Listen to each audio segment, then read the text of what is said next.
Paz do Senhor, meus irmãos. Amém? Vamos meditar na palavra do Senhor. Quero ler com vocês o livro de João, no capítulo 15. Essa passagem muito, muito, muito conhecida.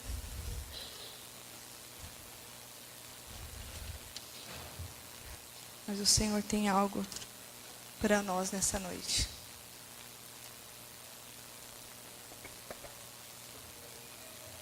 A palavra diz assim: eu sou a videira verdadeira, e o meu Pai é o agricultor. Todo ramo que estando em mim não dá fruto, ele corta. E todo que dá fruto, ele poda, para que dê mais fruto ainda.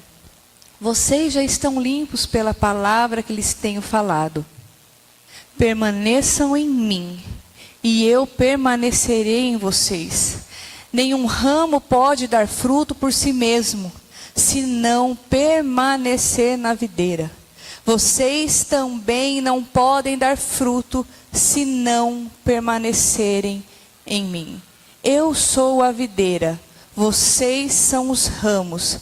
Se alguém permanecer em mim e eu nele, esse dá muito fruto, pois sem mim vocês não podem fazer coisa alguma. Se alguém não permanecer em mim, será como o ramo que é jogado fora e seca. Tais ramos são apanhados, lançados ao fogo e queimados. Se vocês permanecerem em mim e as minhas palavras permanecerem em vocês, pedirão o que quiserem e lhes será concedido. Meu Pai é glorificado pelo fato de vocês darem muito fruto, e assim serão meus discípulos. Como o Pai me amou, assim eu os amei. Permaneçam no meu amor. Se vocês obedecerem aos meus mandamentos, permanecerão no meu amor, assim como tenho obedecido aos mandamentos de meu Pai, e em seu amor permaneço. Amém. Eu estava refletindo há algumas semanas nesse texto, e eu não sei se você já se deu conta de quantas vezes Jesus fala o verbo permanecer. Eu li aqui com vocês 10 capítulos. E em 10 capítulos, por 11 vezes, ele repete: permaneçam, permaneçam, permaneçam. E quando eu nunca tinha lido esse texto, e eu tinha reparado nisso. E então o Senhor ministrou algo ao meu coração, que eu queria dividir com vocês. E eu queria falar hoje sobre permanecer em Cristo. Essa passagem faz parte do discurso final de Jesus. Ele estava prestes a ser preso, foi na noite anterior. Então, ele deixa essa palavra para os seus discípulos. Neste momento ele estava conversando com os seus discípulos, ele não estava falando com uma multidão de pessoas. Era com aqueles que estavam com Jesus. E ele deixa aqui, como que eles deveriam proceder, afinal de contas ele já seria preso e ele seria morto. Como os discípulos deveriam proceder sem que ele estivesse junto. Então a ordem de Jesus para eles foi: permaneçam. Permaneçam em mim, que eu sou a videira verdadeira. E quando nós vemos Jesus enfatizando tanto o permaneçam, permaneçam, permaneçam, nós vemos que não é algo tão fácil. Permanecer não é algo fácil. Quando Jesus fala, eu sou a videira e vocês são os ramos, ele traz uma figura de dependência que nós temos dele. E se nós olharmos para o nosso contexto social, relações de dependência, elas vão totalmente na contramão. Porque todo mundo quer ser o quê? Independente. Você quer crescer, você quer ter o seu carro, por quê? Você quer ser independente. Você quer casar porque você quer ser o quê? Independente. Você não quer mais depender de pai, você não quer depender de mãe, você não quer depender de ninguém. Então nós vemos essa coisa da sociedade do seja independente. E aqui nós vemos Jesus falando: vocês dependem de mim.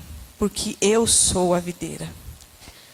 Lá em Gênesis 3, quando nós vemos a serpente tentando Eva, era justamente isso.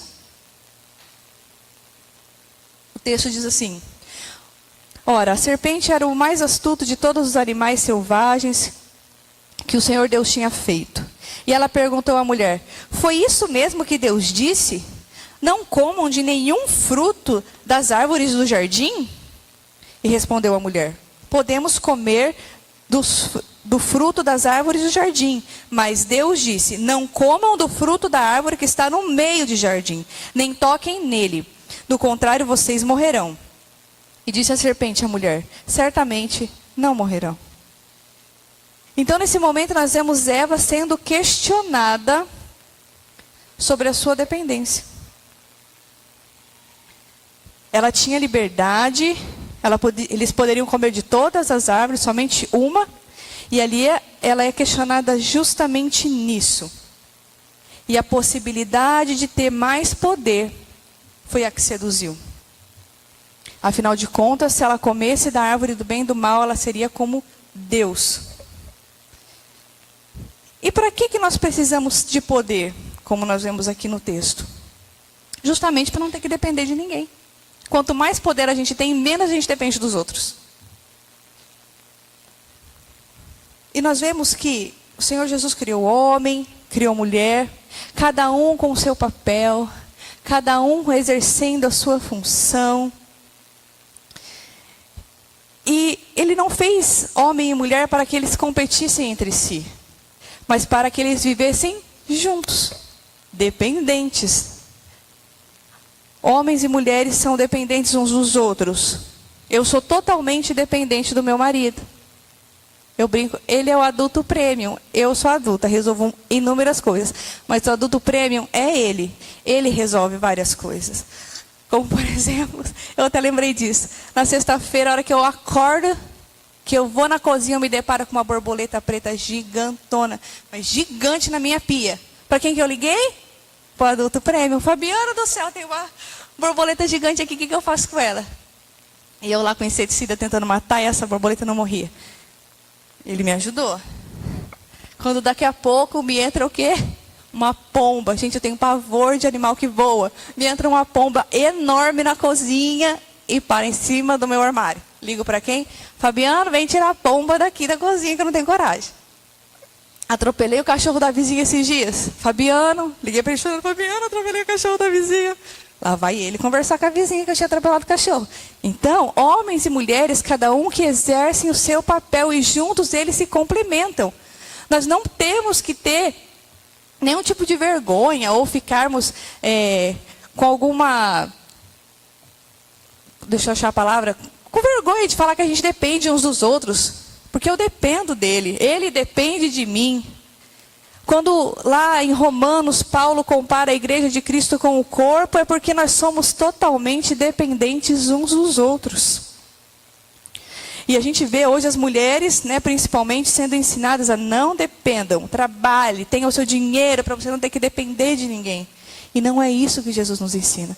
Nós somos totalmente dependentes uns dos outros. Como corpo de Cristo, como família, nós somos dependentes. O Senhor nos fez para dependermos uns dos outros e dependermos dEle.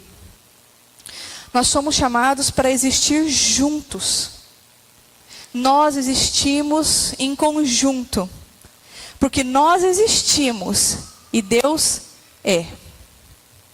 Lá em Êxodo, quando Moisés chega, ele convida Moisés, convoca Moisés para ir lá e libertar o povo. Aí Moisés fala assim: tá, mas eu vou chegar lá para eles, eu vou falar o quê? Eu vou em nome de quem? Eu vou chegar lá e falar para eles: quem que me mandou? E Deus fala para ele: eu sou. Nós existimos, Deus é. Em Atos, nós vemos também que ele diz que nele vivemos, nos movemos e existimos. Ele é o eu sou.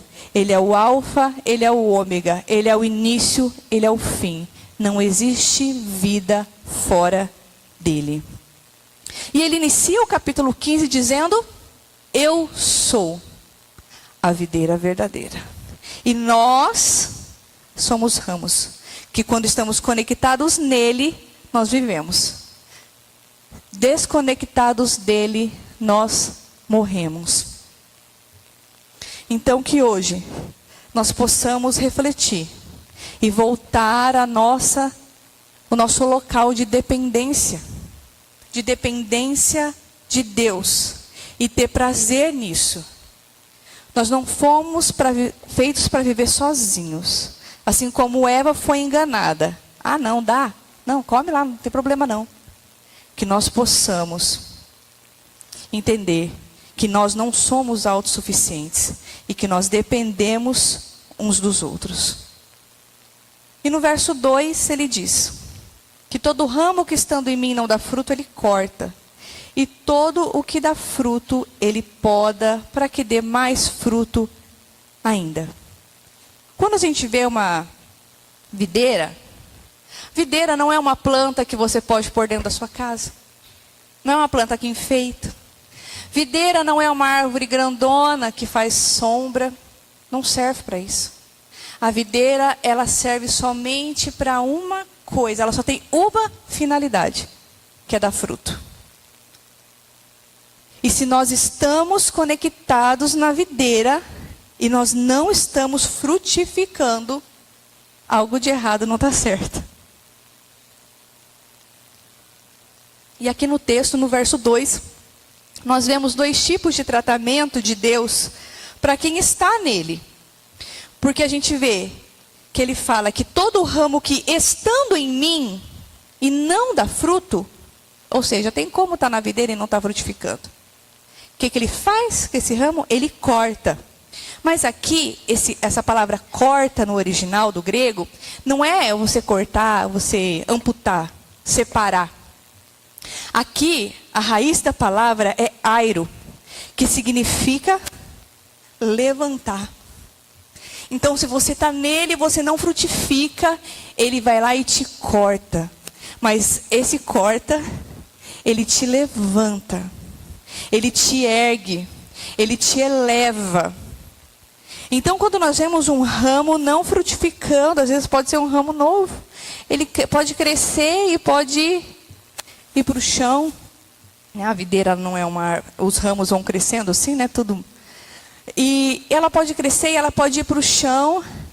E ali ela pode ficar no meio da lama, no meio da sujeira, né? Pode mofar, pode... Não é benéfico para ela estar no chão. Aí o que ele vem, o que ele faz? Ele vem e te corta. Ele vem e te eleva. E vai te amarrar num galho mais forte. Cara, isso aqui é incrível. Porque ele não vai te cortar e te lançar fora, porque você está nele. Mas ele vai te erguer.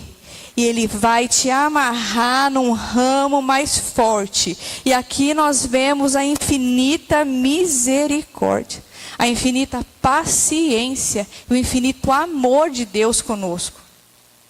Ele vai pegar você, que está nele, não frutificando, pode estar fraquinho. E ele vai te amarrar, ele vai te conectar a pessoas mais fortes. Ele vai colocar, por isso que é tão importante o discipulado. Você ter alguém que caminha com você. Você ter alguém que te ajuda, que te aconselha. São as pessoas mais fortes que o Senhor vai nos amarrando para que nós possamos nos fortalecer e então frutificar. E nós vemos também o primeiro tratamento de Deus. É o corta. Ele vai te amarrar a pessoas mais fortes, caso você esteja nele e não esteja frutificando. E para quem está nele e está frutificando, o que ele vem e faz? Ele te poda. Ai, Senhor, a poda é dolorida. E o objetivo da poda, ela é te moldar.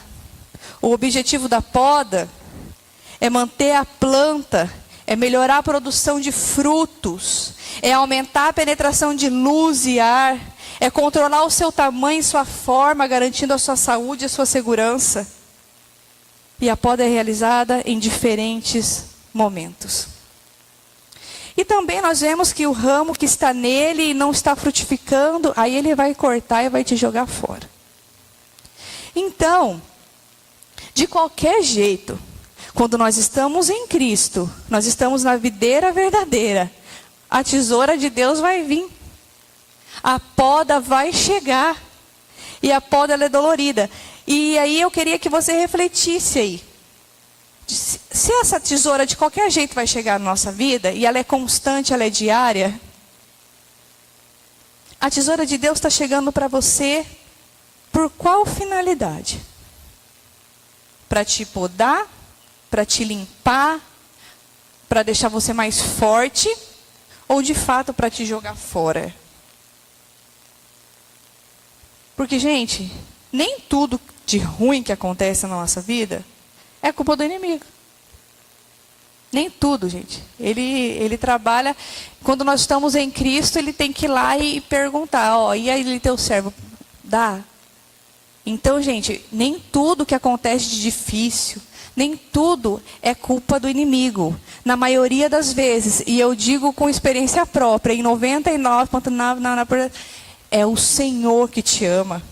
É Jesus que te ama tanto, tanto, que Ele vai te podar.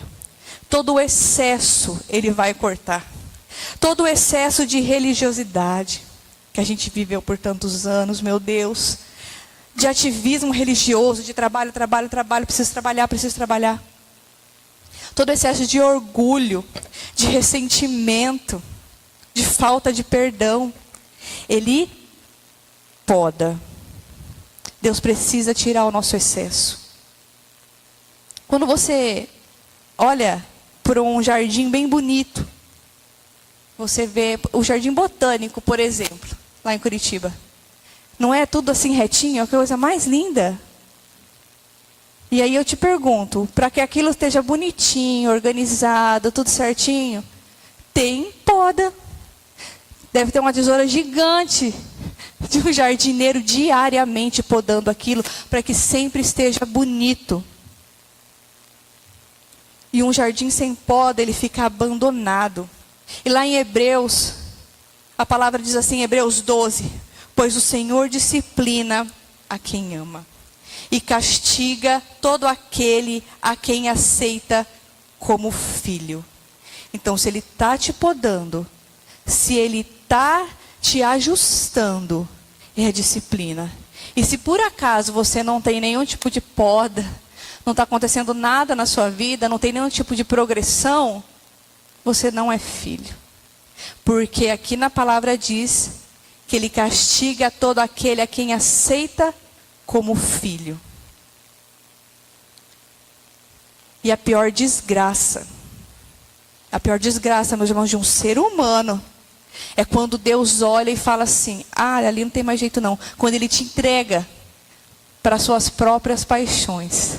Quando Ele deixa que você faça aquilo que você quer. Não tem desgraça pior para um ser humano, a hora que Ele nos entrega as nossas próprias vontades.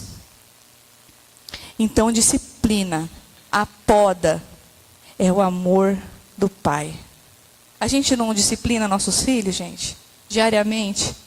Cada 5 minutos você não está disciplinando? Você não está dando um conselho? Você não está dando uma ajustada? Você não está falando, não faz isso? Do mesmo jeito é o Pai. O Pai vai nos disciplinar. Nós nunca vamos ficar perfeitos. E Deus espera que nós frutifiquemos cada vez mais. E cada vez mais e mais frutos. E a maior tesoura de Deus é a palavra. Ele diz aqui no verso 3, vocês já estão limpos pela palavra que lhes tenho falado. Quer ser limpo? Quer ser podado? Leia a Bíblia. Não tem pra onde correr, gente.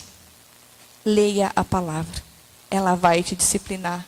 Ela vai te exortar. Eu tenho certeza disso. Não tem como. E Deus espera que nós demos frutos. E quando nós vemos no verso 4 e no verso 5, a ordem do Senhor para nós é: permaneçam. Permaneçam em mim e eu permanecerei em vocês. Nenhum ramo que pode dar fruto de si mesmo, se não permanecer na videira. Vocês também não podem dar fruto se não permanecerem em mim. Eu sou a videira, vocês são os ramos. Se alguém permanecer em mim e eu nele, esse dá muito fruto, pois sem mim não podem fazer coisa alguma. E o permanecer não é algo automático, não é algo que veio com a gente de fábrica. O permanecer exige de nós. É algo nosso, é um esforço nosso. Por isso ele enfatiza tanto: permaneçam. Jesus estava prestes a morrer. E ele diz para os seus discípulos: permaneçam, permaneçam, permaneçam. Ei, vocês são os ramos. E o nosso trabalho é somente permanecer. O nosso trabalho não é dar fruto. O trabalho de dar fruto é a seiva que nós recebemos da videira quando estamos conectados nele. O nosso trabalho é somente permanecer. Você permanece e o trabalho de dar frutos é dele. Nós permanecemos e ele trabalha através de nós. E muitas vezes, e quando eu meditei nisso e estava escrevendo essa palavra, meu Deus, quantas vezes eu me peguei nesse lugar. Porque às vezes, o querer dar fruto, o querer dar resultado, e eu digo às vezes na obra, na igreja, o querer fazer, o querer estar, muitas vezes é o que nos impede de permanecer nele. O querer dar fruto é a nossa maior desculpa de não permanecer. E a gente vive querendo fazer coisas para Deus. E essa só é uma estratégia nossa de não estar com Deus. Porque nem sempre fazer as coisas para alguém é estar com eles. Nem sempre eu não quero estar com o Fabiano. Aí o que eu faço? O que você quer que eu faça para você? Você quer que eu vá? Você quer que eu saia de casa? Você quer que eu vou no mercado para você? Você quer que eu resolva isso aqui para você? Eu estou fazendo coisas, mas para não estar com Ele. E às vezes nós nos pegamos nesse lugar, de querer fazer, e não estamos nele. Esses dias eu até falei pro grupo de louvor, o fato de a gente vir aqui ensaiar uma vez na semana, de nós estarmos aqui todo domingo às 6 horas da tarde para passar som, para nos organizar, o pessoal da iluminação, da projeção. Isso não significa, isso não substitui a nossa vida devocional. O fato da gente vir na igreja, na terça, na quinta, no domingo, não substitui a nossa vida devocional, o nosso secreto. E aqui a gente se pega no mesmo ponto. A vida se inicia a partir da nossa vida devocional.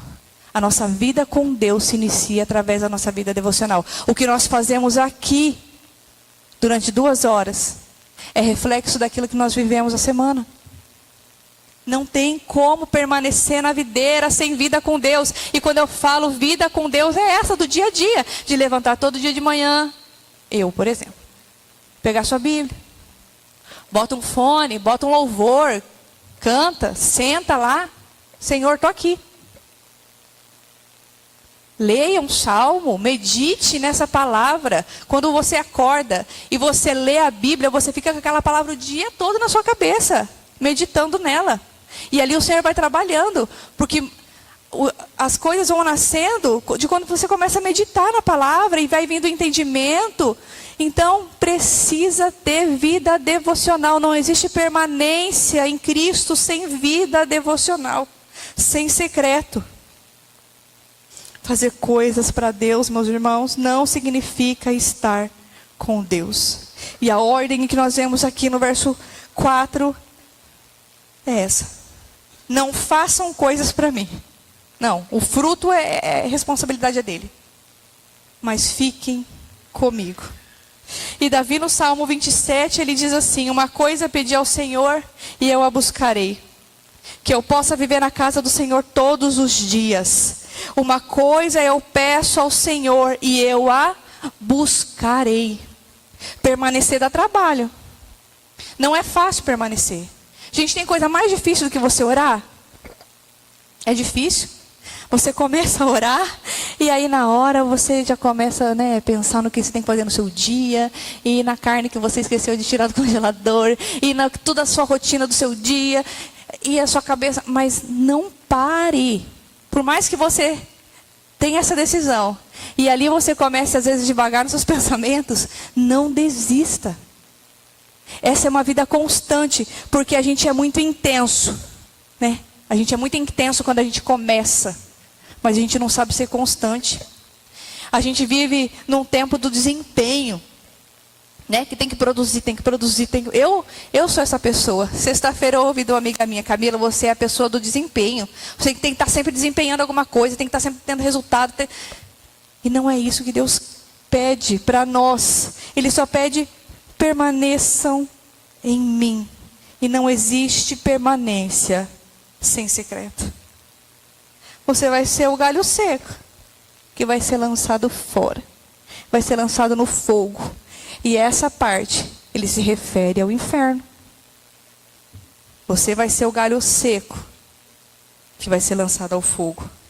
Então, que em nome de Jesus, nós possamos ser pessoas constantes na presença do Senhor. Não somente intensos, onde a gente começa a semana orando 1 hora, e aí passa um mês, você até se esqueceu que você tem que orar. Não. Comece orando 10 minutos todos os dias. Eu tenho certeza que o Senhor vai se revelar a você. E isso vai se tornando cada vez mais prazeroso. Porque o fruto não é o dom. Porque no grande e terrível dia do Senhor, muitos vão chegar diante dele e vão falar assim: mas Senhor, em teu nome eu curei. Senhor, quantas coisas eu fiz em seu nome. O que o Senhor vai falar para eles? Nem te conheço. Quem que é você? Não. Então fruto não é dom. O fruto é sobre Gálatas 5. O fruto do Espírito: amor, paz, gozo, longanimidade, benignidade, bondade, fé, mansidão, temperança. Fruto é caráter. Se estamos na videira, a seiva que nutre a nossa vida é o Espírito Santo. Então você vai frutificar no Espírito. Não tem como. E é nisso que vai expressar quem nós somos. É a nossa vida. É o nosso dia a dia. É lá no seu trabalho. É lá na escola. É lá dentro da sua casa com seus filhos. É lá que vai determinar aonde você está. E no verso 6, nós vemos que se alguém não permanecer em mim, será como um ramo que é jogado fora e seca. Tais ramos apanhados, lançados ao fogo e queimados. Sabe, a gente vem aqui praticamente todos os domingos. E a gente escuta a mesma coisa, né? Secreto. Ore. Leia a Bíblia. Gente, porque realmente não tem outra coisa para fazer. Não tem outra vida. Não vou te dar outra receita. Não existe para permanecer em Cristo. Ou nós acordamos e começamos a viver de acordo, ou o nosso fim vai ser um galho seco lançado no fogo. Meu irmão, se você não progride em santidade, você não está vivendo isso. Se você não está progredindo na sua vida, se hoje você é pior do que você foi ontem, sinto muito. Você é um galho seco. Não tem como. Quando a gente tira uma flor do pé, esses dias o Fabiano chegou lá em casa com uma rosa. Coisa mais linda. Arrancada. Colocamos no vasinho.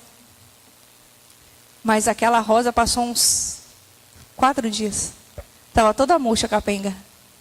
Feiosa no vaso. Se não tem seiva te nutrindo, você pode até ser bonito. Mas como eu já falei aqui na ministração passada, sobre a casa firmada na rocha, vai ser um crente com prazo de validade. Se não for o Espírito Santo nutrindo a sua vida de forma diária e constante, vai ser lançado fora. Vai secar e vai ser lançado fora. Ou nós ficamos firmes na rocha, ou a nossa casa vai cair. E Deus não exige que nós sejamos perfeitos. Ele não quer uma performance sua perfeita. Porque eu fiquei por muito tempo, gente, esperando um momento ideal para fazer o meu secreto. Não existe. Que momento ideal, gente? Porque se você se compromete, pelo menos lá na minha casa, se eu penso assim, não, eu vou começar a levantar às 7 da manhã, porque das 7 às 7h40, para eu começar meu dia às 8, dá tempo ali 1 hora, tranquilo. A casa inteira resolve acordar às 7 horas junto comigo. Ninguém acorda nunca. Mas naquele dia que eu me coloquei na cabeça que eu ia fazer aquilo, parece que tudo acontece ao contrário. E eu fiquei por muito tempo esperando o momento ideal do Senhor para mim, para que eu pudesse ter o meu tempo com Deus. Esse tempo não existe. Pare de ficar dando desculpa. Faça. Tem 5 minutos? Gente, a gente fica com o celular o dia inteiro na mão. A gente fica com isso aqui o tempo inteiro fuçando no Instagram, cuidando da vida dos outros. Leia a Bíblia. Procure alguma coisa importante para você meditar. Ore ao Senhor, eu coloco meu fone, vou lavando minha louça e ali eu vou louvando ao Senhor e eu vou orando. Então, não espere um momento ideal para que você faça isso. Deus não espera de nós uma performance perfeita, uma oração sem nenhuma interrupção. Não, em nome de Jesus. Faz com o que você tem, no tempo que dá para você. Acorde todas as manhãs e tenha um tempo com o Senhor. Ele não pede que nós sejamos perfeitos, mas Ele fala, permaneçam em mim, Ele é perfeito. E nós vamos ser aperfeiçoados nele. No verso 7, se vocês permanecerem em mim e as minhas palavras permanecerem em vocês, pedirão o que quiserem e lhes será concedido. Quando nós estamos nele, as nossas orações são respondidas. Porque quando nós estamos nele, o prazer da nossa vida está nele. Automaticamente a vontade dele é a nossa. A vontade dele vai ser a minha. O coração dele é o meu coração e o desejo dele é o meu desejo. Eu não desejo mais nada a não ser a vida que ele tem para mim. Que os planos dele se cumpram na minha vida. Quando as pessoas perguntam para mim, você quer ter mais filhos? Gente, se Deus quiser, Senhor quer que eu queira? Se o Senhor quiser que eu queira, eu vou ter. Eu não posso ser pretensiosa a ponto de falar assim, não, nunca mais, Deus me livre. Já tenho 3, tá bom. A vontade dele é a minha vontade. O coração dele é o meu coração. Então, nós temos as nossas orações respondidas. E no verso 8. Meu Pai é glorificado pelo fato de vocês darem muito fruto. E assim serão meus discípulos. Permanecer em Jesus, permanecer na videira é um processo. E ele fala que nós vamos dar frutos, vários frutos, muitos frutos. E assim nós glorificaremos ao Pai. Então, meus irmãos, quando as pessoas chegam até nós, e nós estamos frutificando em Jesus, a nossa vida vai nutrir outras pessoas.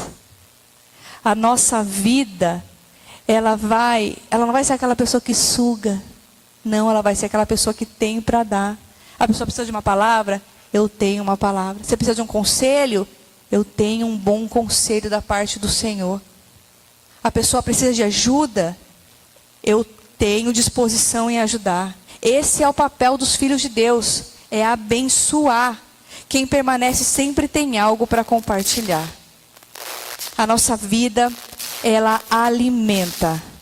Nós não sentamos à mesa somente para comer. Nós não sentamos à mesa para servir. Então, esse é o papel do nosso fruto. Servir, abençoar outras pessoas. A igreja, aos santos e ao mundo. Esse é o nosso papel. O nosso fruto precisa nutrir as pessoas que chegam até nós. Em nome de Jesus. No verso 9. Já estou caminhando para o fim. Como o Pai me amou, assim eu os amei. Permaneçam no meu amor. Essa é a solução. Jesus fala: deixa eu te amar. Como o Pai me amou, eu os amei. Então, permaneçam no meu amor. O tamanho do amor do Pai pelo Filho é o tamanho do Filho por nós. Ao ponto dele entregar a sua própria vida por amor a nós.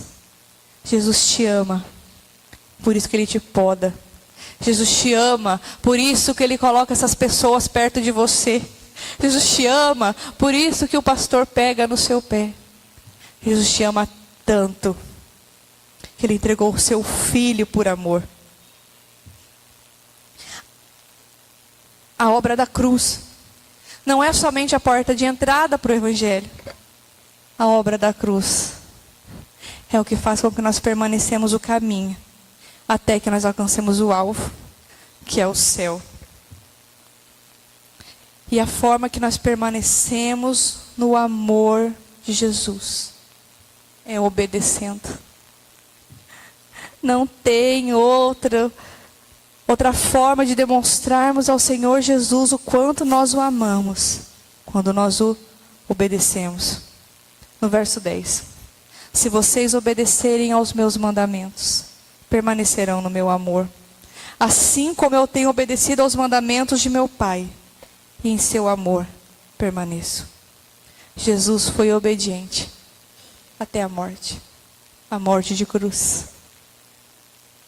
E para que nós precisamos obedecer ao Senhor Jesus. Nós revelamos o quanto nós o amamos quando nós estamos dispostos a viver em obediência. Sabe, a gente se alegra com os nossos filhos.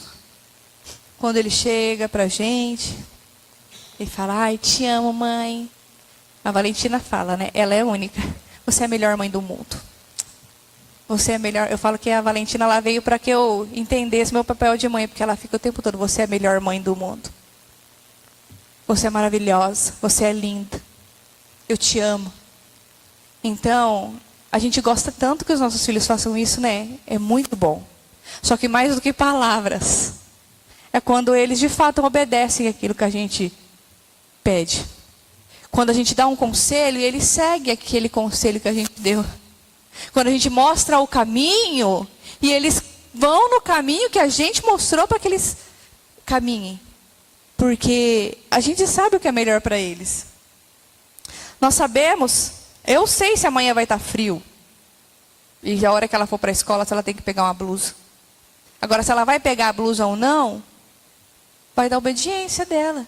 Eu que sou mãe, pai, a gente sabe o que é melhor para o nosso filho.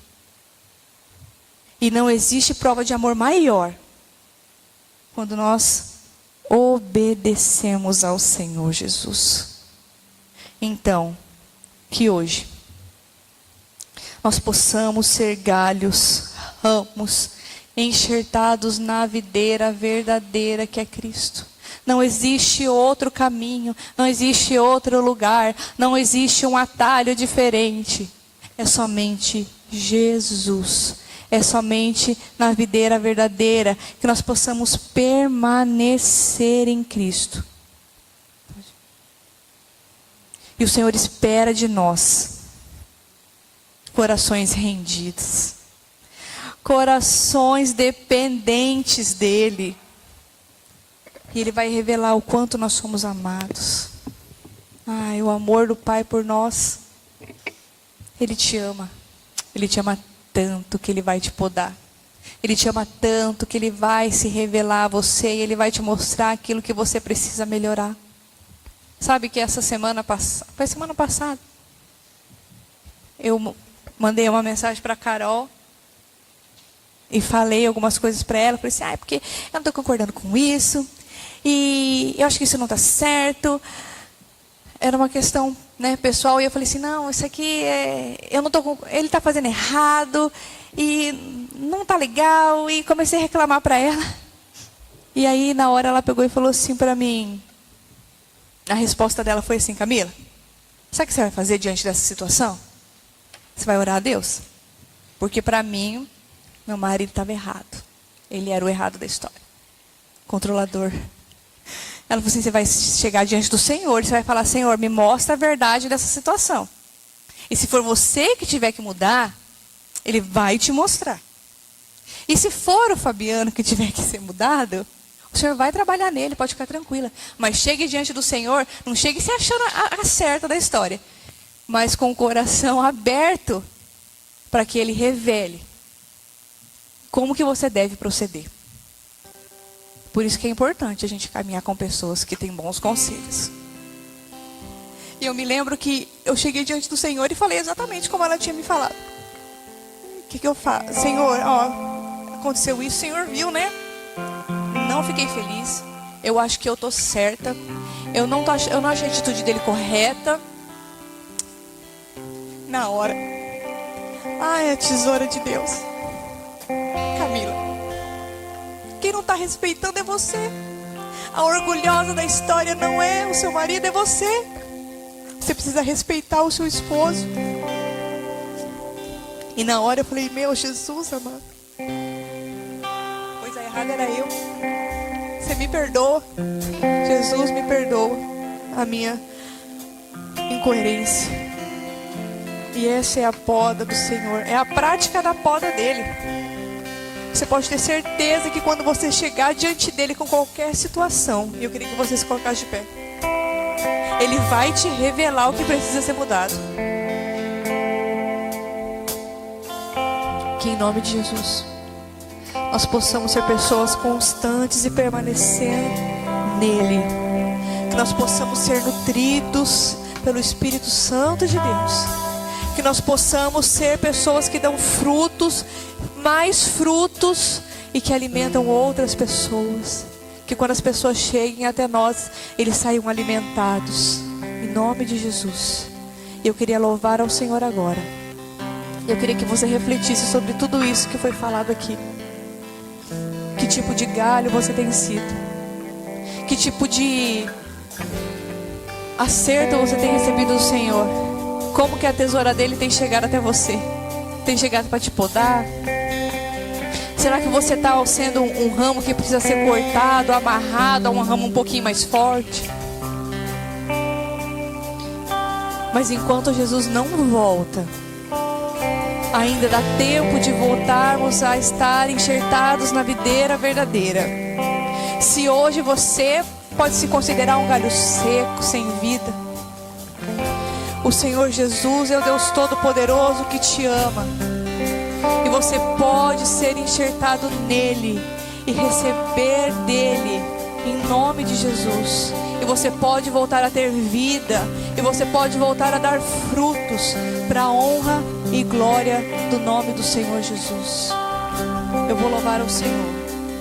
Que nós possamos ser rendidos a Ele em uma posição de total dependência dEle. Em nome de Jesus.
apaixonados pela Tua presença, Senhor.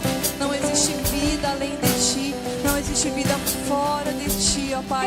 Nós possamos ser ramos que frutifiquem para a glória do Senhor Jesus, ó Pai. Nós Te louvamos e nós Te agradecemos, porque o Senhor é bom e a Sua misericórdia dura para sempre. Em nome de Jesus. Amém.